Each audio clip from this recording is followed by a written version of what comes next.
How to protect a sheet in Excel. Have you ever wanted to protect an Excel spreadsheet so that some actions require approval? If you want to find out how you can do it, stay until the end of the video. So let's get started.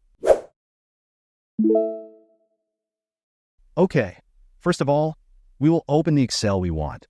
I will choose this Excel. As you can see, there is some data here that can be manipulated. However, we can prohibit some actions and require a password for them. To do that, we will click on the Review section in the top menu. Here, among many options, we will find the Protect Sheet option. When we click on this option, a window will open in which we can enter the password we want. In addition, in the following list, we can choose which of the actions will require a password. Simply select what you want to protect and click the OK button.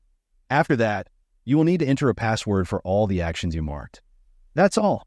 If you found this tutorial helpful, don't forget to give it a thumbs up, subscribe for more similar tips, and hit that notification bell so you never miss an update from us. Thanks for watching, and I'll see you in the next one.